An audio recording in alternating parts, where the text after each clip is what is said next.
السلام عليكم ورحمة الله وبركاته. النهاردة ان شاء الله كده ده روتين صباحي كده مع بعض. هنشوف الفراخ بتاعتنا هتاكل ايه وهنعمل ايه. اول حاجة يا جماعة نجيب العيش، ماشي، وايه نص عصرته كويس خالص وحطيته كده في البلاستيكة دي، وديت عشبة كده اسمها رتلة، جبتها من الارض وقلبتها كده على العيش بتاعهم كده علشان ده فطارهم النهارده كده ايه يفطروا بيه، ماشي. وبعد كده ايه بقى، عايزه تحط لهم اكل من النواشف. بصوا حلو كده يزقزوه، تحط لهم اكل من الناشف كده اللي هم بيحبوه، يبقى في المكان التاني ياكلوا ده الاول علشان ده لو فضل شويه كده بيبوظ، والتاني هنحط لهم بعيد عنهم شويه عشان ما يدوروا على الاكل وكده يكونوا ايه، يكونوا لقوه.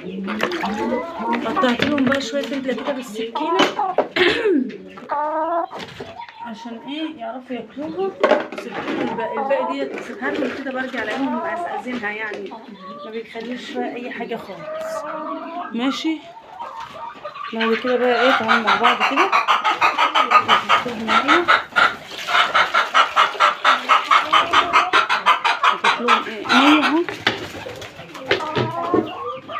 دي الفراخ بتاعتنا البلد اهي، ماشي. حطيتهم مليت لهم العلافات اكل، بس كبوا العلافه ازاي، ومليت لهم السقايات واكلتهم كده واكلتهم كده ايه وظبطت لهم الدنيا علشان خاطر ايه تبقى الدنيا ماشيه معاهم تمام كده ويبقوا كويسين. بصوا يا جماعه الفراخ البلدي بتكون جميله جدا، بس الهجيني والجمازي حاسه ان الهجيني بتكبر والجمازي واقفه زي ما هي، مش عارفه ليه. حاسه ان الجمازي يعني مخسعه كده في الكبر. جالي طبعا واحده عاوزه فرختين بلدي، نشوفوا بقى الاوزان بتاعتهم كده مع بعض.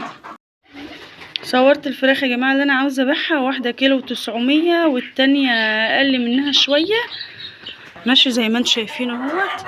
هنبتدي بس ايه نحبسهم كده عشان نذبحهم، دول طالعين لي ناس.